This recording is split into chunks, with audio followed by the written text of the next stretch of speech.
Good morning. Good morning. Welcome to our first ever live stream Sunday service here at the Unitarian Universalist Congregation. You can see me. I hope you can see me, but I can't see you as I normally can as I look out in the sanctuary on Sunday mornings. But I can see you in my mind's eye, and I know you're out there, and I'm so glad that you're joining us. Whether you're a long-time member or a first-time visitor or somewhere in between, I just want to say welcome, and I'm so glad you're with us. This is a trying time for many of us. So I hope our Sunday services serve as a reminder that our compassionate community is still here and we will be here when we return. I sure wish we could gather in person, but I'm glad you can tune in. And I'm especially grateful this morning to the singers and the signers and the pianist and the celebrant, and also especially to the folks behind the cameras and the sound system who have the technical expertise to make this possible, because I sure couldn't have pulled this off. Indeed, this technology makes it possible for many to attend who would not ever be able to come in person even before the pandemic. So I'm really happy that we're able to make our services available to more of you this way, and we'll be doing it from now on. So I am so glad that you're here. You may know what a hugger I am, so let me just extend to everyone a virtual hug. Welcome.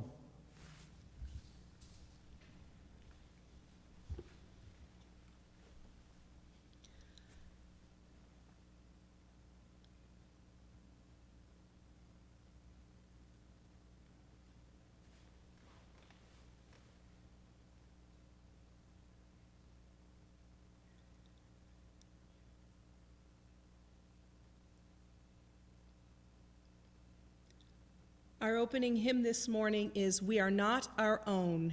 It's number 317 in the gray hymnal.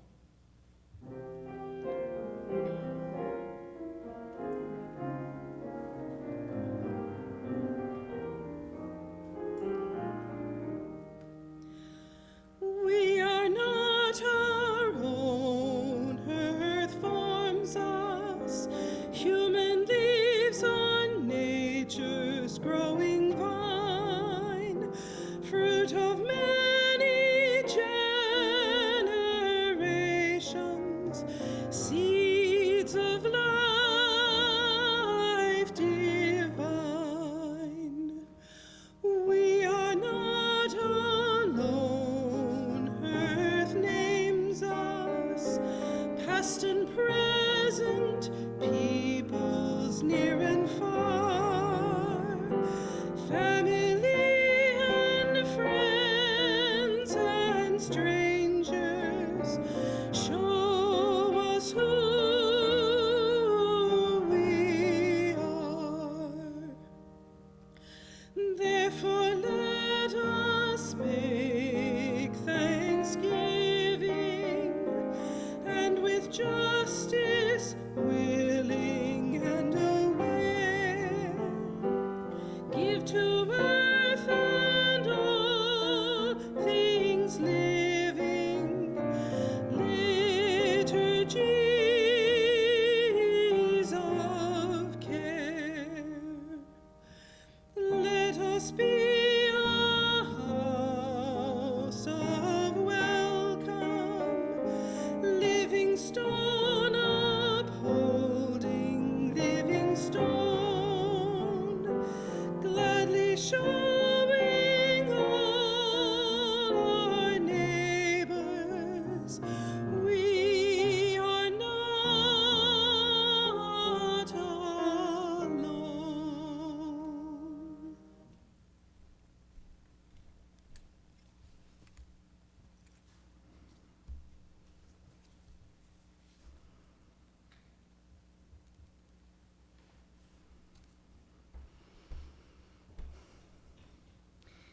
Good morning.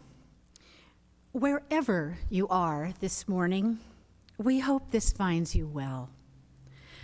I ask that those of you at home and those of you here in the sanctuary, our crew, please join me this morning in saying our affirmation. Love is our doctrine. Compassion is our way.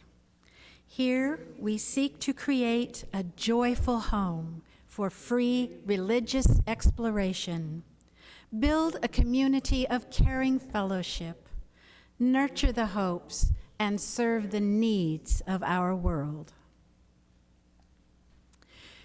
We hear these words from author and poet May Sarton. Help us to be the always hopeful gardeners of the Spirit, who know that without darkness nothing comes to birth, as without light nothing flowers. Each Sunday we light 3 chalices.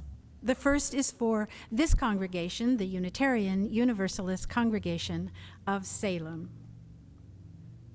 Our second chalice we light for our friends in our partner church in Šimenfalva, Transylvania, Romania.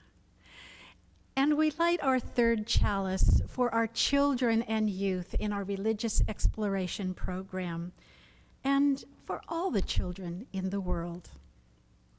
Please join us now as we sing our flame into light.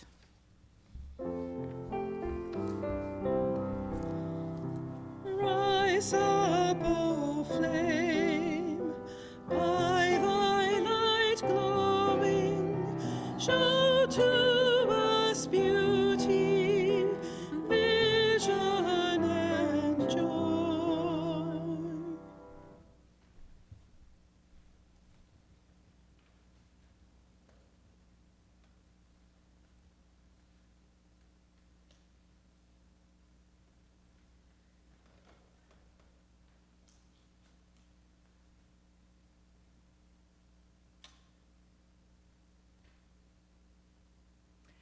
Hello, and welcome to the Time for All Ages portion of the service.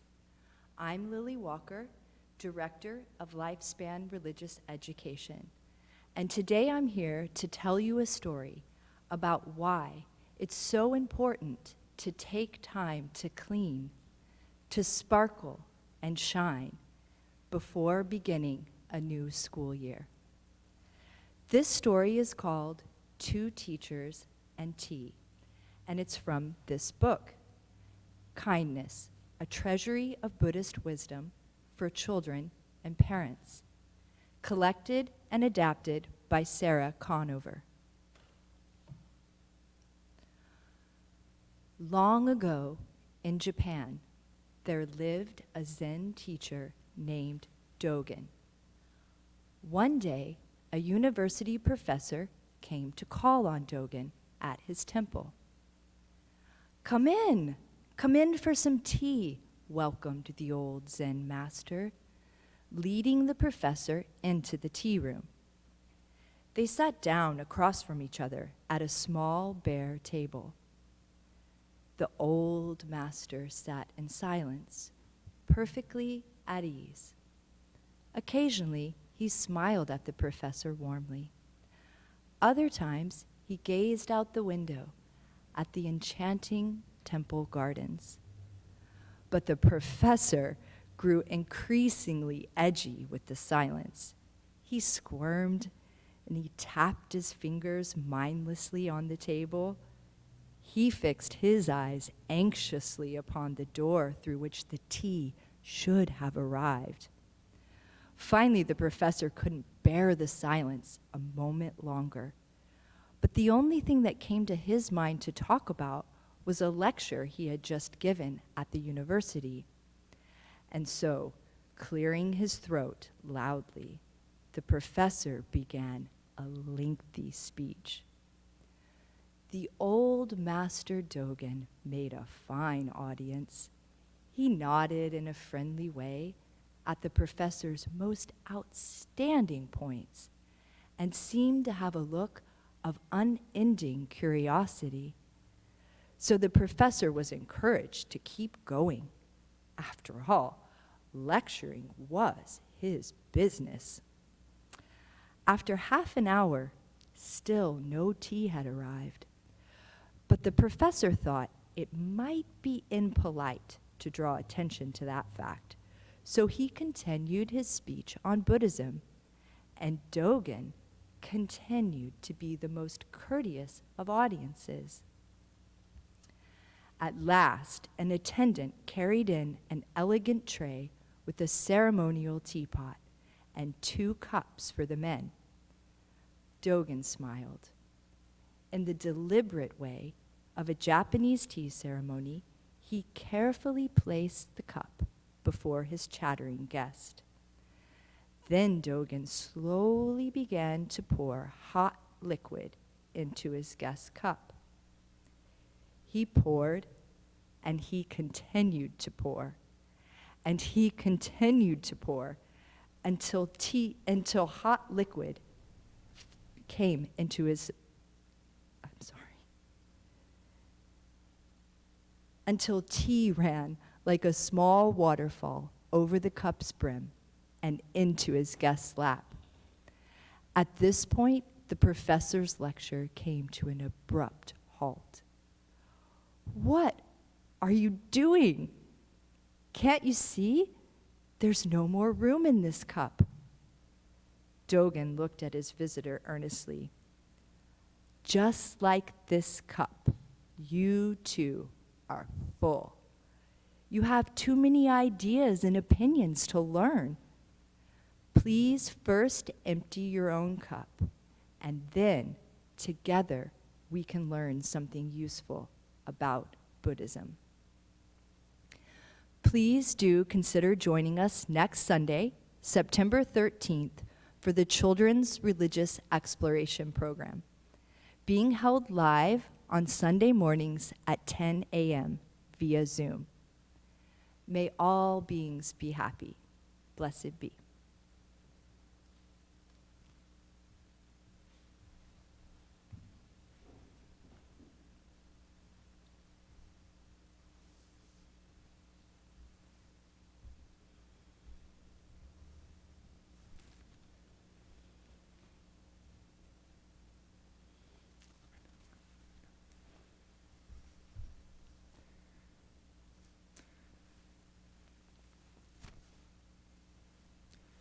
It's an act of compassion to wear a mask, but I take it off while I'm speaking. Take a deep breath, will you? Wherever you are out there, my dear friends of this congregation and visitors, just take a deep breath and feel the deeper, truer rhythm of life, the heartbeat of our world. Think of all the beating hearts of all the beings in our world now. Feel your sense of connection to the life within and around you.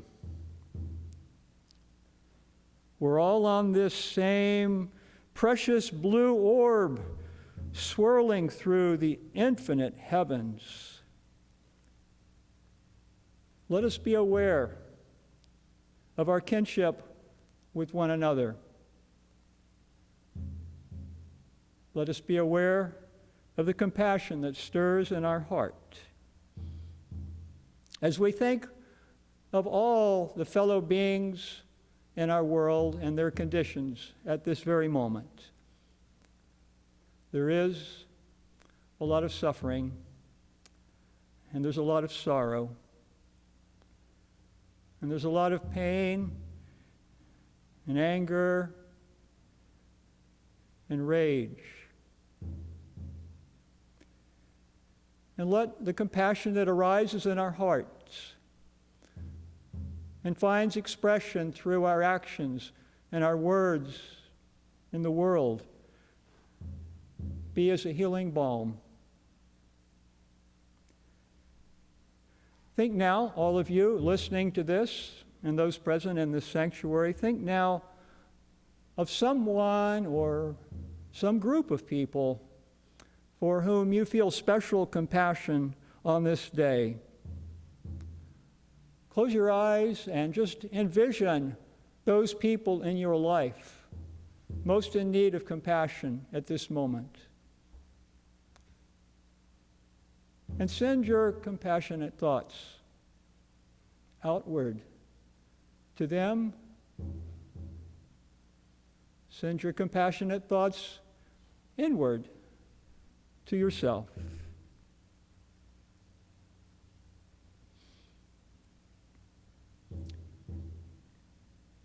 And now think of all the gifts that you enjoy in your life, all of them. Think of your loved ones and all your friends. Think of this beautiful world with all its creatures, great and small. Think of the arts and all the wonderful food. Think of the shelter. Think of all those who labor for the common good. And how much of this comes to us by virtue of our individual efforts? Precious little. Wow. I feel a sense of awe. I feel a sense of awe to be alive in this world. What a gift it is. To be aware is to be grateful. To be grateful is to find joy. Close your eyes if you need to at this moment and just count your blessings. You don't have a calculator that will be able to tally the total number, but it's a good exercise. Count your blessings. Be aware of all that comes to you and recognize it's a gift.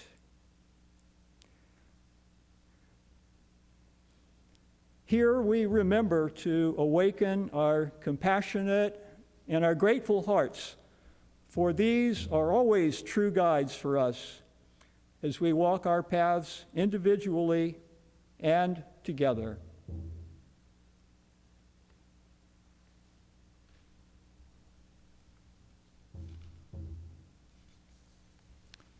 Amen.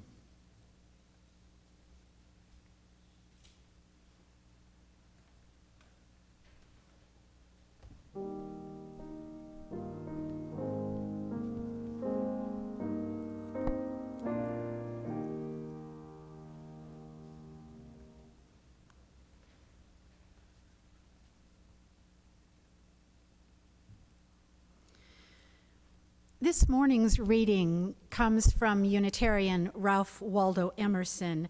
It's a very abbreviated version of the Oversoul. Let us learn the revelation of all nature and thought, that the highest dwells within us, that the sources of nature are in our own minds.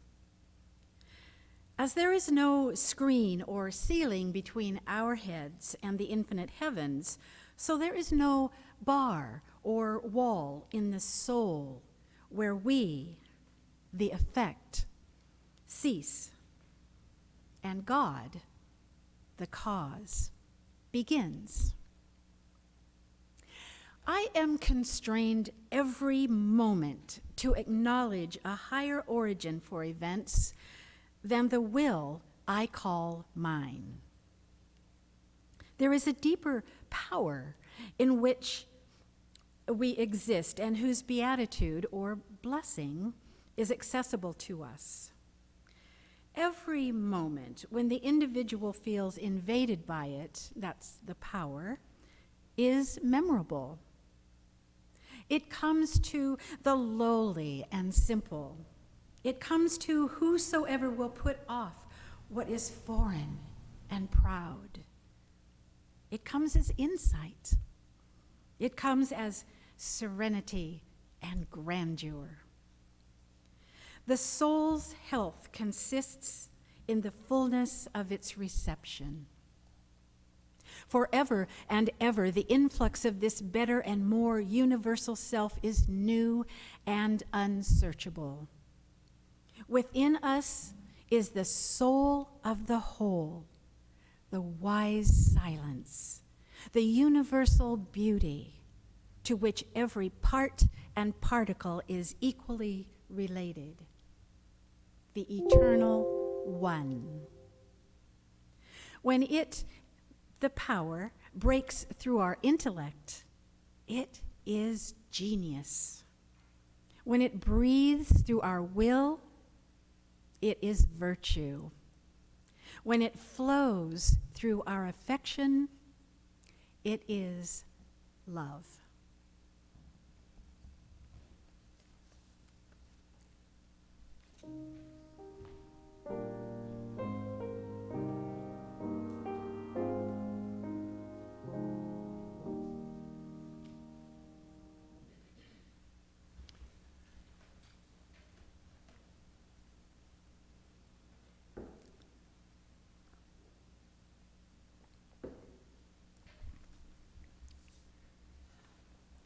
It's a tradition here, it's been a tradition here on this first Sunday of September in recent years to have what we call a Sparkle and Clean Sunday. That's when we all gather, we have a very short worship service, and then everybody goes off to different organized deep cleaning parties, or you come and sit with me and we have a fun question and answer session. Well, it's not going to happen this year, obviously, because we can't gather in person. But if this lost opportunity leaves you home church folks, which is all of us, with an overwhelming desire to clean something, then I invite you to dust or scrub or scour something from where you are. In my abode, there's no lack of things begging me, please, please, clean, dust, organize. It's just part of life. Now, I know there's a wide range of comfort levels regarding degrees of neatness, but no one gets off without cleaning at least a little, because there are some messes, the crud, the dirt, the scum, the mold, the mildew. This stuff endangers our health, so we have to clean that up.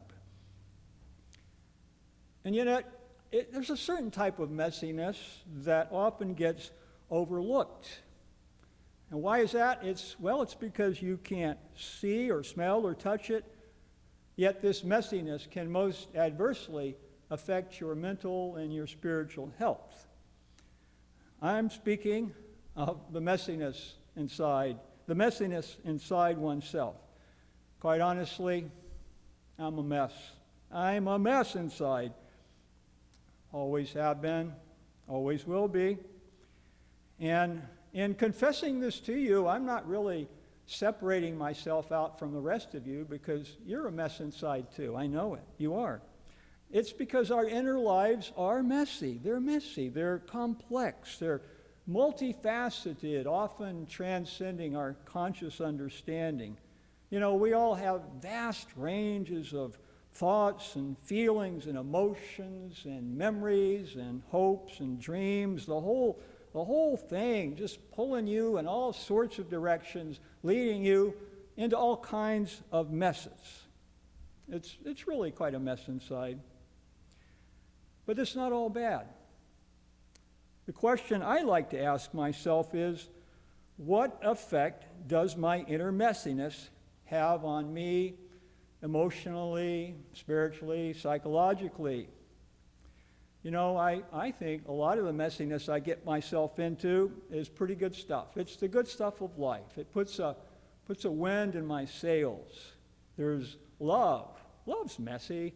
There's gratitude. So many things to be grateful for. I get confused about what I should be grateful for the most. There's compassion and joy and laughter and dreams and aspirations, the deep yearnings of the heart and the high aspirations of the mind. It's all sloppy. It's kind of like a puppy dog licking your face, or a child splashing in a mud puddle. It's messy, but you love it anyway. Enjoy that mess. But there are some bad messes I sometimes, on my bad days, steer myself into. I'm speaking of those toxic waste heaps of destructive emotions. I like writer Diana Rodriguez's list of 6 of the most toxic emotions. She names them as frustration and rage, jealousy, bitterness, insecurity, and get this, entitlement. And that's an interesting one, a destructive emotion, entitlement, but the more I think about it, the more I realize that it is. What would be on your list of destructive emotions that you have to contend with? So that's where I struggle sometimes, not all the times, because sometimes I can't figure out what are the good messes and the bad messes. And at certain critical moments in your daily life, you have to pay pretty close attention as you wind your way through the labyrinthine channels of life, making choice after choice after choice about where you're going to go next. One helpful technique many have discovered is to pay close attention to what your ego is up to and what sorts of messes that might be getting you into. When I say the ego, I'm referring to that conscious part of yourself that's responsible for navigating the ship of your being through the daily channels of life. And sometimes the ego does a pretty good job. The ego is not a bad thing. You just have to watch it. Sometimes the ego steers you through life with grace and ease, and sometimes it gets clumsy. It gets clumsy. So a lot of the times you can just cruise along because the ego does a pretty good job. But life is unpredictable. We certainly know that, don't we? And sometimes you'll come upon hidden, treacherous currents, and the ego may not have the wisdom to safely steer you through. And therefore, I have learned to pause sometimes, especially when I can see that I'm steering myself into some messes, and I think to myself, I wonder what the Buddha would think of this particular narrative that's spinning in my mind, that's taking me in this direction. I like to refer to the Buddha here because the Buddha was a real astute psychologist, and he really understood the causes of human suffering. And so I find that's often a very good pause for me to take, and I can do a course correction. I can let go of that thought and cease fueling mental narratives that are leading me into toxic messes that are going to cause me to suffer and going to cause people around me to suffer and engender yet more suffering beyond that. Well, that's me. I find that it's good to invoke the example of the Buddha, or you might choose a different spiritual guide. It could be actually anyone you tremendously admire, living or dead. You might say, I wonder what this person I most admire would do in this situation. And you know why you admire them? You know why you admire them? It's because they remind you of that deeper, truer part of yourself. Call this what you will. Our Unitarian forebear, Ralph Waldo Emerson, referred to this aspect of ourselves, that deeper, truer self, as the oversoul. And thank you, Gloria, for giving us such a good understanding of that with that reading. The oversoul is that part of us that's not ego-driven, but it has the wisdom to coach the ego on how to clean up its moves and navigate more skillfully and mindfully with more purpose and sense of direction. Life is short, and love is in short supply. So I don't want my ego to steer me into stagnant backwaters where I'll fester in noxious realms of regret, resentment, disappointment, anger, despair, when wiser choices could have had me flowing joyfully down the clear, clean rivers of life. All well and good, but sometimes I have to leave the Buddha out of the equation, or Jesus, or any of the other of my spiritual heroes, because I'm not really sure what they would do, and I have to go back into myself, which is exactly the kind of self-examination and self-determination that the Buddha advised us all to have when he said, "Be ye lights unto yourselves." These were among his last words. Be ye lights unto yourselves.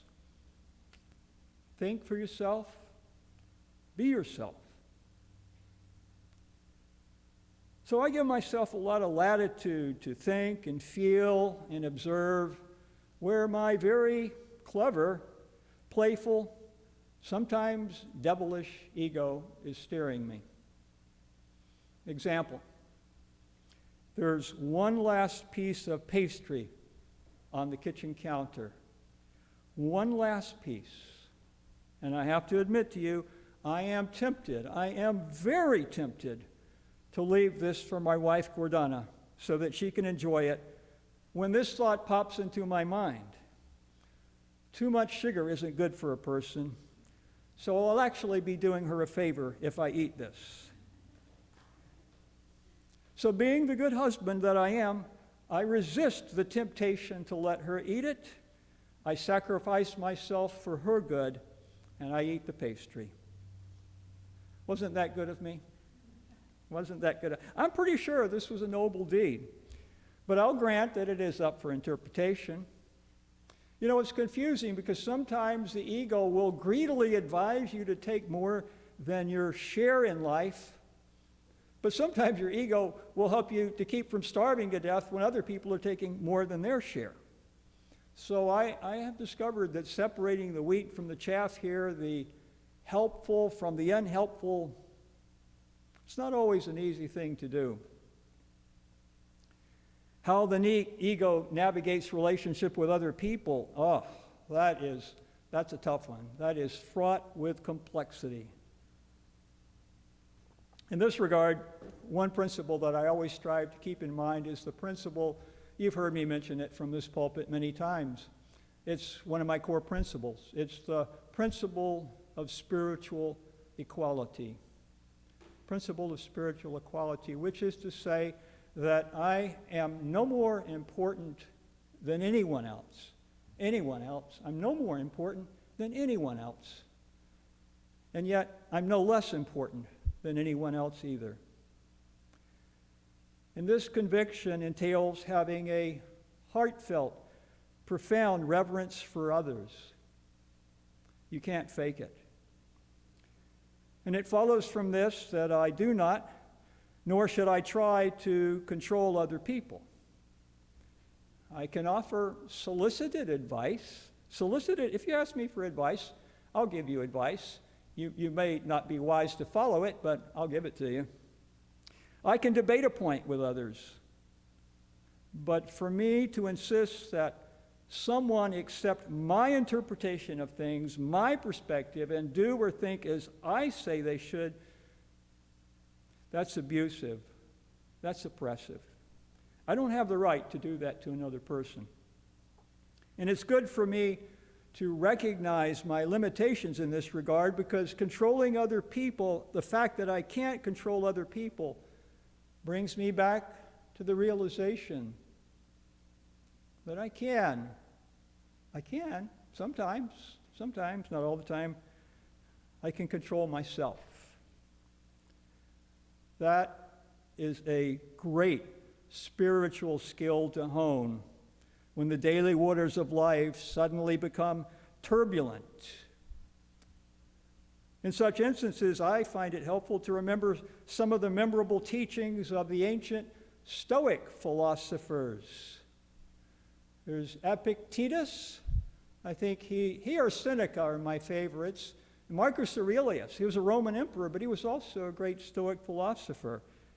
For them, self-control was one of their great specialties, and their wisdom on the subject endures. I love this quote from Seneca.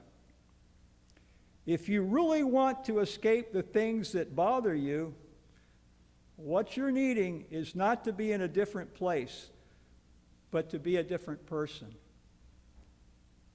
That's interesting.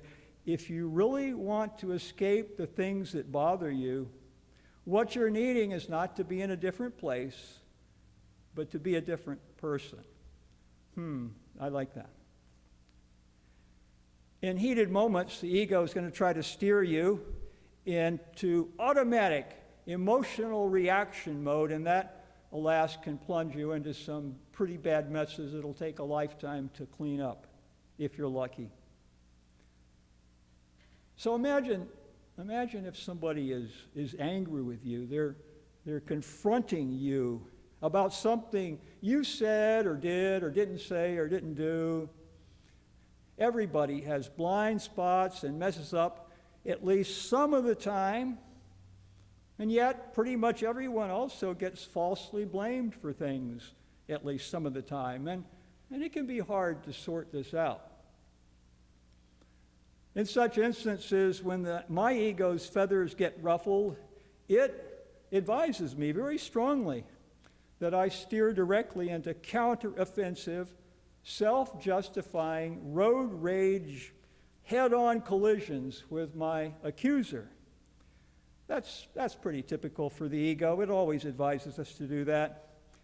Doesn't mean that you should follow the ego's advice and hit the accelerator and speed down the road that leads straight to the hells of anger and alienation, hatred, permanent estrangement.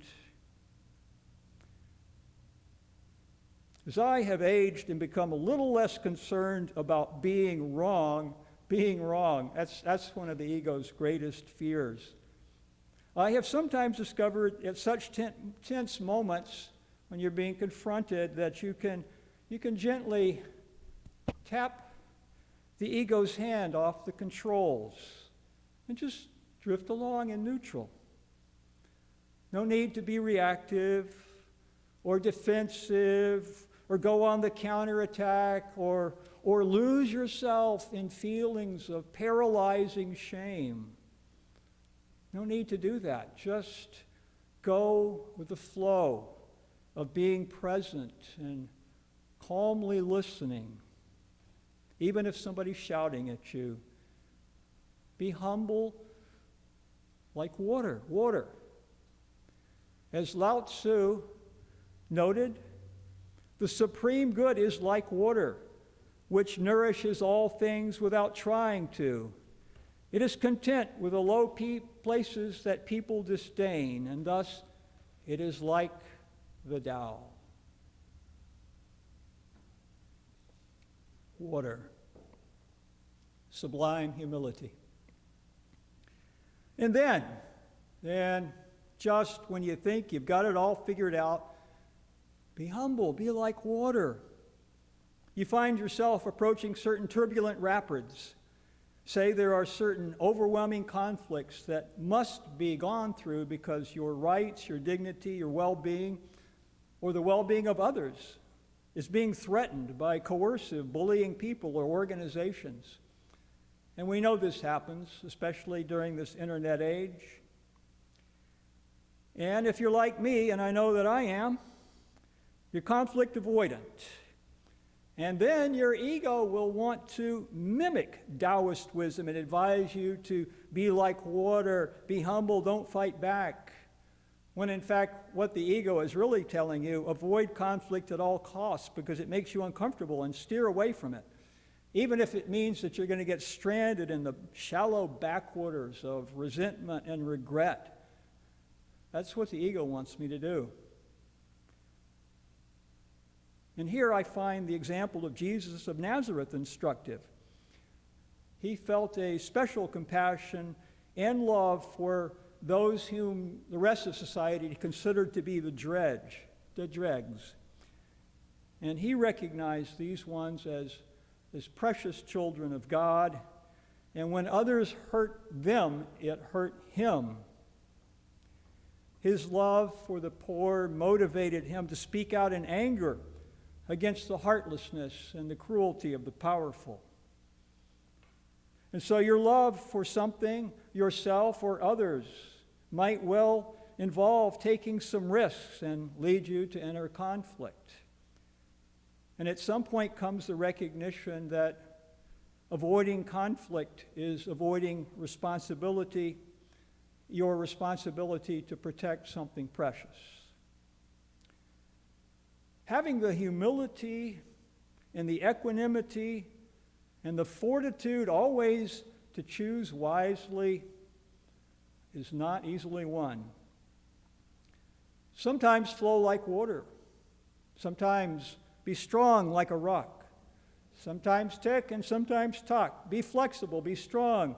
Somehow you have to be both. There's an ancient Hindu text, the Katha Upanishads. The Upanishads in general are some of the most profound and sublime scripture that I know. And the Katha Upanishad proclaims, "Sharp like a razor's edge is the path, the sages say.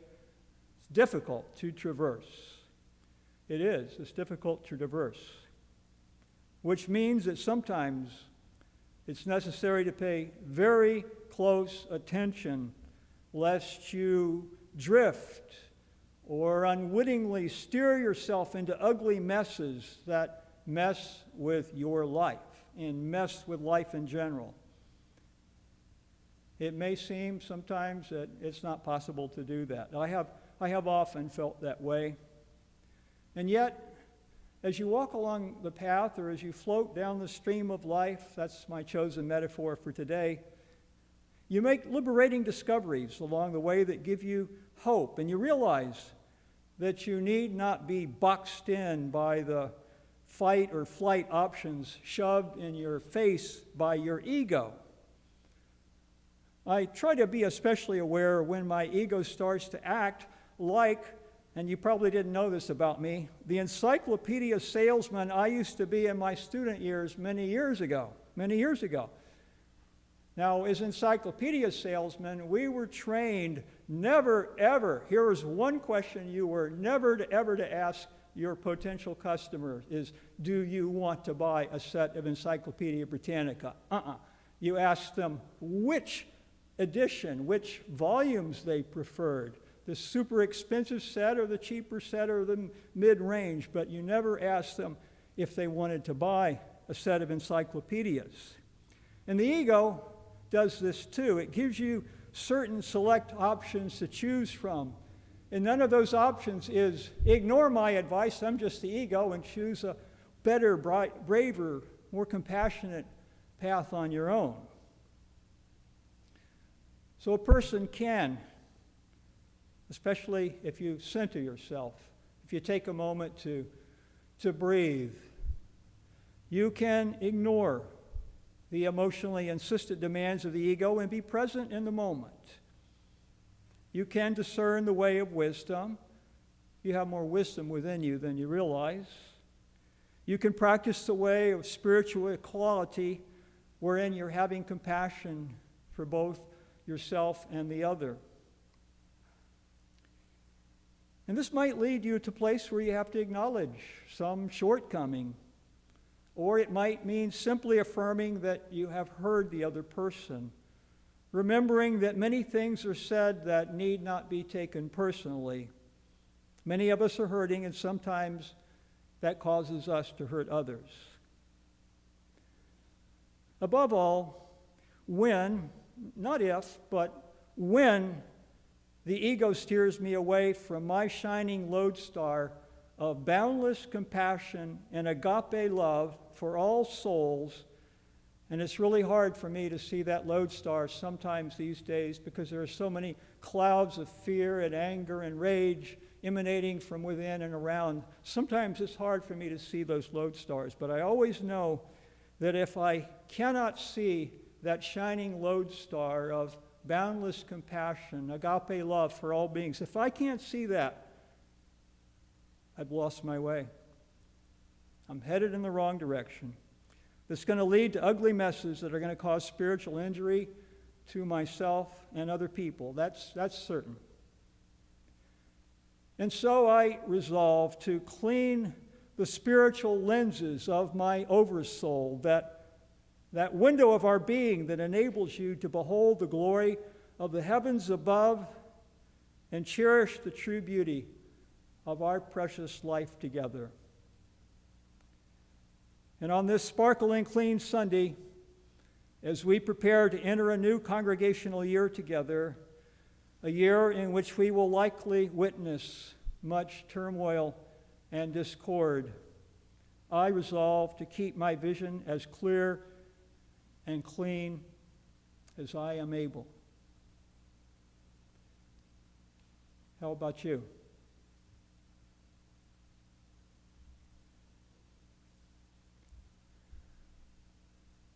Will you join me now in a guided meditation?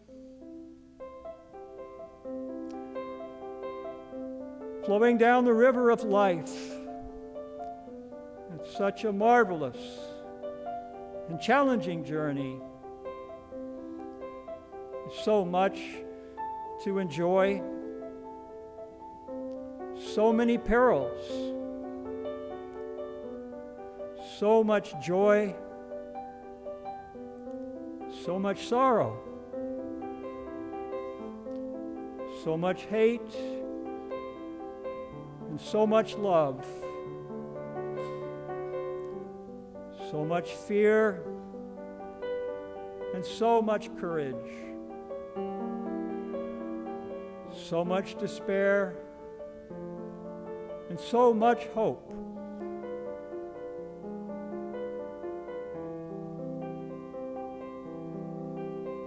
And as our journey continues, always remember,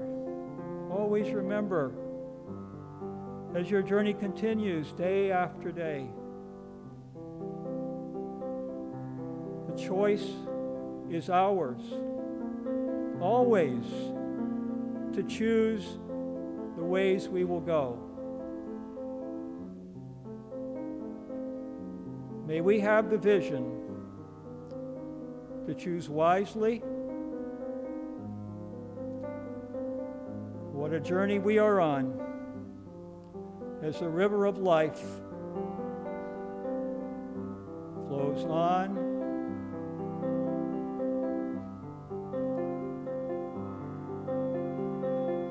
and on.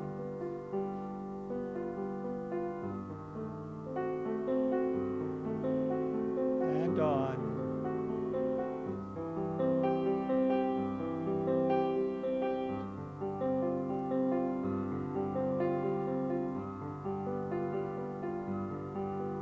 Have courage, have hope,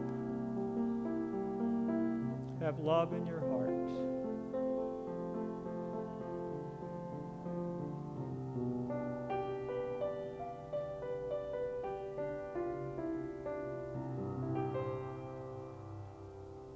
Blessed be.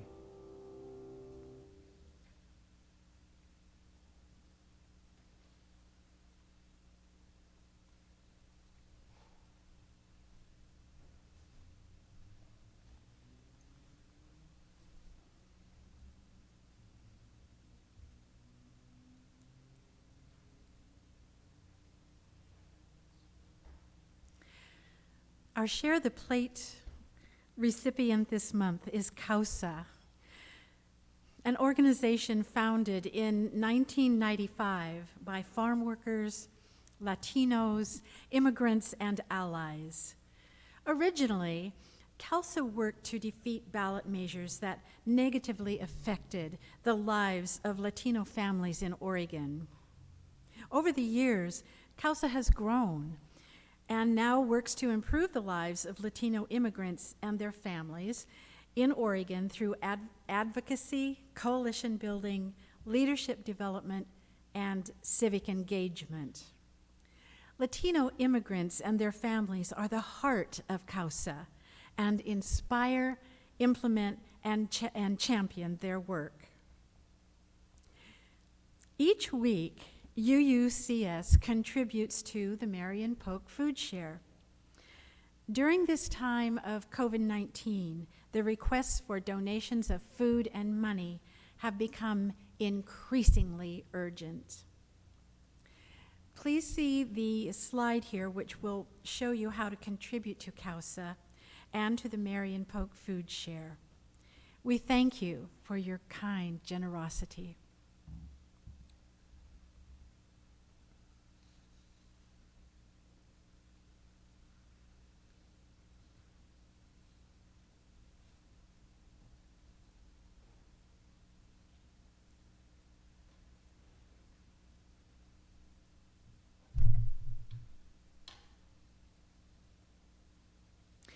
This morning, Reverend Rick will be lighting our social justice candle. We light this candle each week to remind us of the many ways this congregation extends support, caring, and kindness to the wider world. As we extinguish our chalices this morning, let us be reminded of these words from the Buddhist tradition. Be ye lamps unto yourselves. Be your own confidence. Hold to the truth within yourselves as to the only lamp.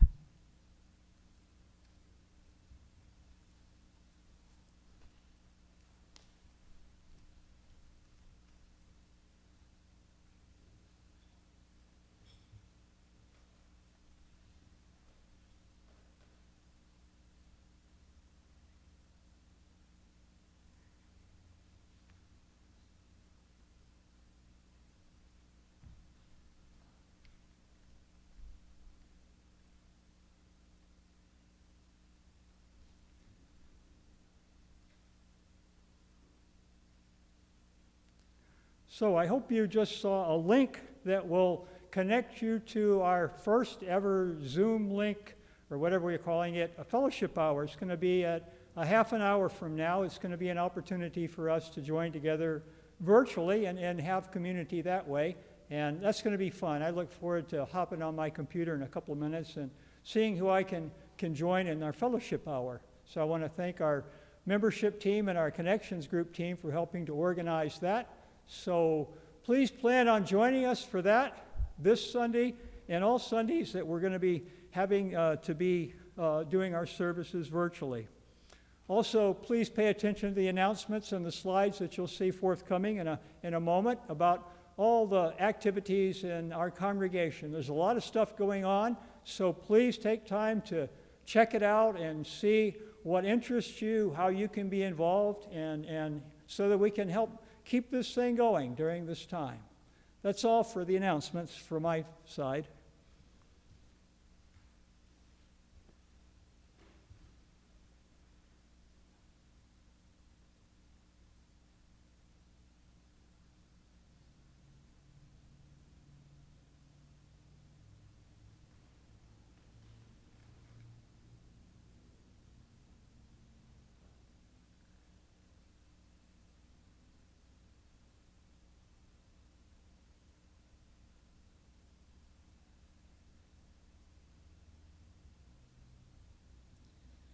Our closing hymn today is Wake Now My Senses. It's number 298 in the gray hymnal.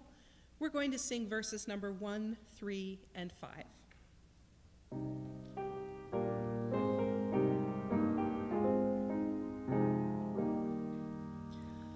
Wake now my senses and hear the earth call. Feel the deep power of being in all. Keep with the web of creation your vow. Giving, receiving, as love shows us how. Wake now, compassion, give heed to the cry.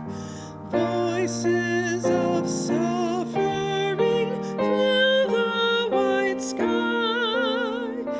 Take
would just like to thank everyone at home who was able this morning to join us in this first ever live stream service that we have provided for you. We will be coming to you again next week at our regular time.